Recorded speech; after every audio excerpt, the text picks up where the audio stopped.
Анхны цахим тоон компьютер 1940-од онд зохиогдсон. Үүнээс хойш өнөөдрийг хүрэхэд компьютер бидний өдөр тутмын амьдралын хэрэгцээ болж, мэдээлэл цуглуулах, боловсруулах, дамжуулахтай холбоотой бүхэл салбарт зайлшгүй шаардлагатай хэрэглээ болжээ. Компьютер нь бидний хувийн болон нийгмийн амьдралд гүйцэтгэж байгаа тэрхүү үүргээр нь 21-р зууныг мэдээллийн эрен хэмээн үздэг. Ямар ч салбарт үйл ажиллагааны боловсруулалт болон судалгаа нь компьютерийн овор хэмжээг багасгах, гүйцэтгэх үүрэг, хэрэглээний салбаруудыг нэмэгдүүлэх, хурд, сүлжээ, нууцлалын найдвартай ажиллагааг дээшлүүлэхэд чиглэгдэж байна. Нэгэн цагт ажил үүргээ том товчлуурт цөөн товтой бичгийн төмөр машинаар гүйцэтгэж байсан түүхийг хүмүүс домог мэт ярьж, энэ цагийн өөрчлөлтийг харьцуулж сууна. За би 1986 оны 2 сард Цахим аймгийн шүүхэд ажилд орж эхэлсэн. За намайг шүүгч болж явах үед бол бид нар шүүхийн хэмжээнд нэг бичгийн машинтай. За тэгээд тэрэн дээрээ шийдвэр тогтоол босод бүх бичиг баримтаа нэг бичиж гараар бичгийн машинаар зохиж бичдэг.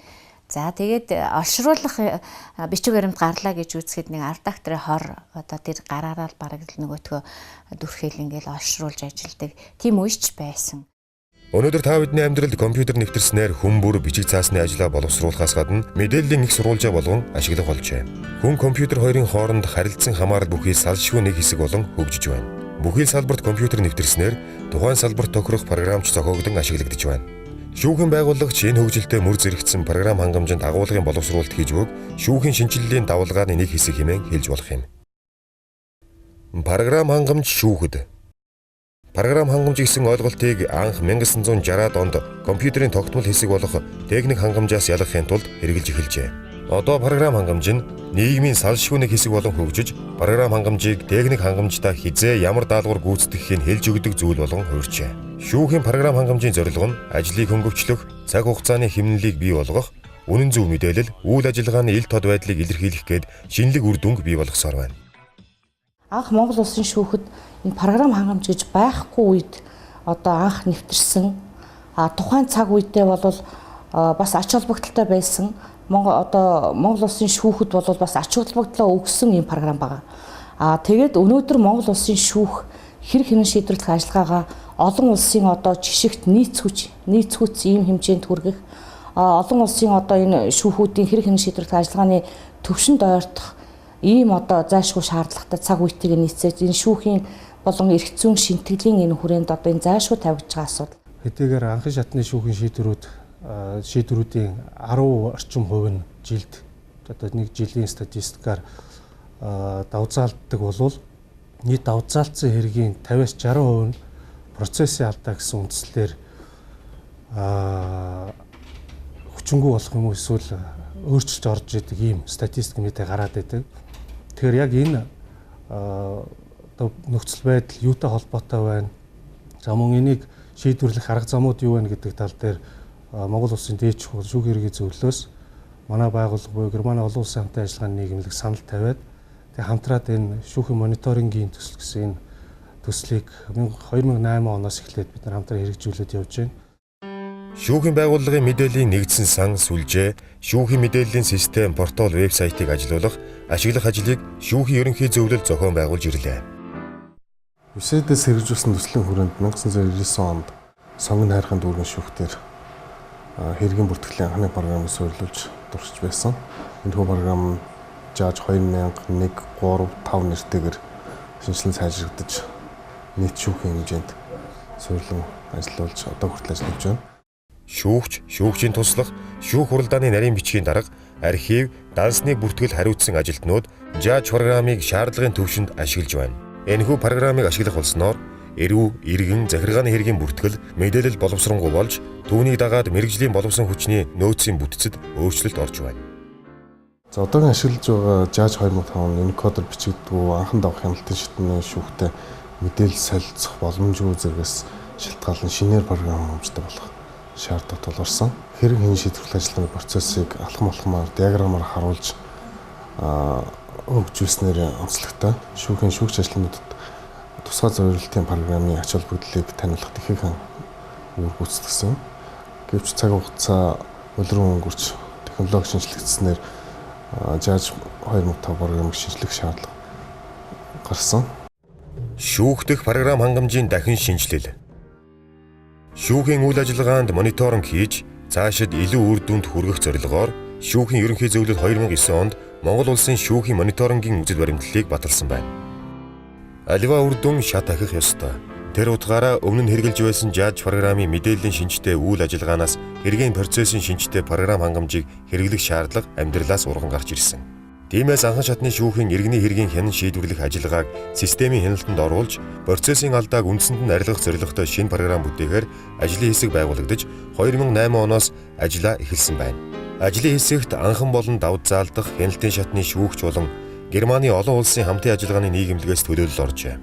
Холбооны бүгд найрамдах Герман улсын Хельсинки мужийн шүүхийн туршлагыг судалсан байна. Програм хангамжийг боловсруулах тендерт Монголын үндэсний компани болох Интерактив компани хариуцсан гүйцэтгэгчээр оролцож, одоо шүүхийн үйл ажиллагаанд нэвтрүүлэхэд бэлэн болоод байна. Иргэн нэг програм хангамж маань гол ач холбогдол нь юунд чиглэж байгаа гэхээр зэрэг анхан шатны шүүхэд хэрэг хянан шийдвэрлэх ажиллагааны явцад шүүгч хэрэг хянан шийдвэрлэх ажиллагааны журам зөрчсөн алдаагаа тухайн тэр шатандаа илрүүлэх, засах энэ боломжийг олгоно гэж ингэж үзэж байгаа. За одоо бол давзаалтах хяналтын шатны шүүхэд очиж хэрэг хянагдаж байж процессын журам зөрчсөн алдаа тэнд илэрдэг. А энэ алдаа бол энэ хоёр шатан дээр бол засрах ямар ч боломж байхгүй учраас хэрэг анхан шатандаа дахин шийдвэрлэхээр буцаж ингээд анхан шатнаасаа дахих болдог. Энэ одоо олон шат удаан хугацааны юм шат дамжиж байгаа, цаг хугацаа их орж байгаа хэрэг шийдвэрлэх ажиллагааны эдийн засаг зардал өсдөг ийм одоо асуудлыг зогсоох одоо ийм шаардлагын үүднээс энэ шүүхийн мониторинг буюу шүүхийн менежментийн одоо арга хэрэгсэл болгож иргэн нэг гэдэг програм хангамжийг бол нэвтрүүлж байгаамаа. Шүүгчийн юуны үйл ажиллагааны хувьд бол ерөөсөө техник ажлыг хөнгөвчлсөн. Өөрөөр хэлэх юм бол техник ажлыг хөнгөвчлж байна гэдэг маань бид бас ажлынхаа ихэнх цагийг энэ техник ажлыг зарцуулт юм байлээ.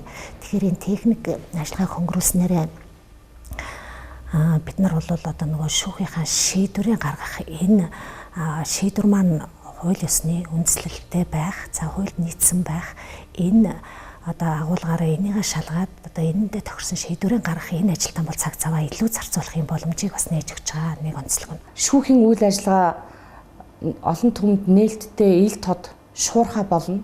За мэдээлэл авалгааны ажилтнаас эхлээд шүүгчийн туслах хэрэг хянан шийдвэрлэх ажиллагаа явуулж байгаа энэ бүх хүмүүстэр тухайн одоо ажиллагаанд байгаа хэргийн бүх мэдээлэл ямар одоо шатандаа энэ хэрэг хянан шийдвэрлэх ажиллагаа явагдаж байгаа гэдэг энэ одоо хүссэн мэдээлэл бол хэргийн оролцогчид авах боломжоор бүрэн хангагдана. За энэ бүхэн маань эцэстээ нөгөө шүүхийн одоо хэрэг хянан шийдвэрлэх ажиллагааны талаарх мэдээлэл хэргийн оролцогчдод ил тод шуурхай нээлттэй болсноор шүүхийн нэр хүнд дээшлэх ийм одоо ач холбогдолтой гэж ингэж үзэж байгаа. Энэ програм хангамжийн гол онцлог нь бол мэрэгжлийн гэдэг тодтолтой байгаа.